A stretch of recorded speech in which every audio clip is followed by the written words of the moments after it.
Hello everyone, today I want to say a story about the ant and the dove.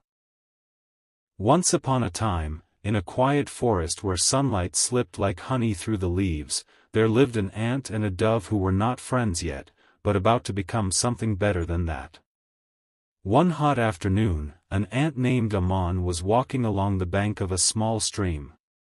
He carried a crumb much bigger than himself, a prize from a picnic that had been left behind. Ammon walked carefully, thinking of his colony and how proud they would be when he returned with such treasure. The path along the stream was narrow and slippery with moss, and Ammon had to hold on tightly to his crumb. High above, on a low branch of a fig tree, a dove named Roya watched the ants walking like tiny black beads across the ground. Roya liked to sit and watch the world, the way morning light painted the leaves, the way rain made ponds mirror the sky. When she turned her head, she saw Ammon lose his footing. In a heartbeat, the ant tumbled from the bank and fell into the water. The stream, though gentle, tugged him along. Ammon tried to climb the wet edge, but his little legs slipped again and again. Roya fluffed her wings and felt something in her chest. She wanted to help. Below, she saw a long blade of grass lying nearby. With careful beakwork, Roya plucked the grass and let it hang over the water like a bridge. Ammon, exhausted and frightened, grabbed the grass with all his strength. With one last pull, he climbed onto the blade and then, inch by inch, made it to the bank. When he finally stood on dry ground, he looked up and bowed his tiny head toward Roya. "You saved my life," Ammon said in a small, grateful voice. "You're welcome," Roya replied, soft as a breeze. "Be careful next time." Ammon scurried away with his crumb, but he didn't forget the dove who had kept him safe. Days passed, and the forest changed colors with the season. One afternoon, while Roya rested on her fig tree branch, hunters came to the forest.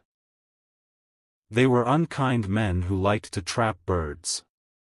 One of them had set a net on the ground beneath Roya's tree and, with quick hands, flung it up toward her when she took off. The net snagged her wing, and Roya found herself caught and unable to fly. She beat her wings. The hunters laughed, pleased with their catch. Below, Ammon and other ants were working near the tree.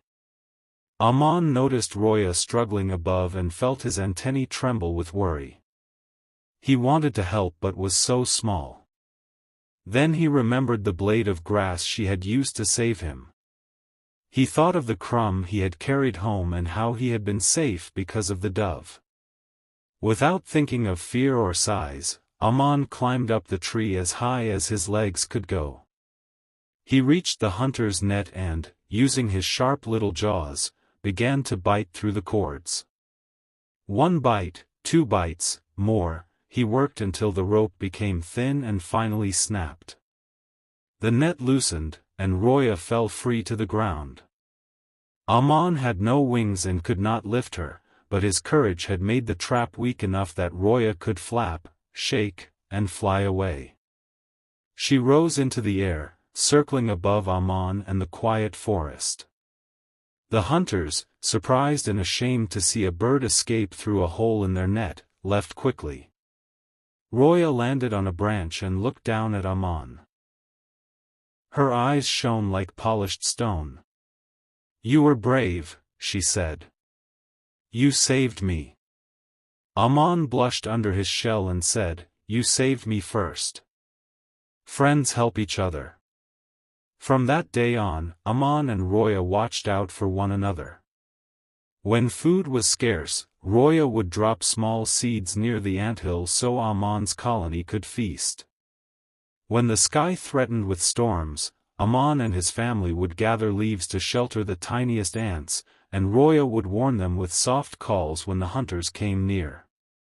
People in the forest began to tell the story, how a dove and an ant, so different in size and life, had become friends by doing kind things without asking anything in return.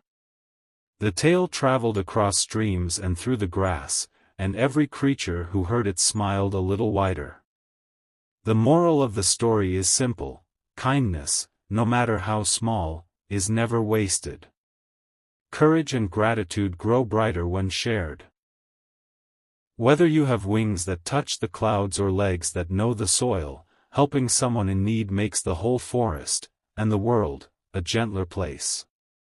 And if you ever see a dove resting on a branch or an ant carrying something too big for its size, remember Aman and Roya. Perhaps they'll remind you to lend a hand or a wing when another needs it. The moral of the story is: a small act of kindness is never wasted. When we help others, even in little ways, that kindness will one day return to us.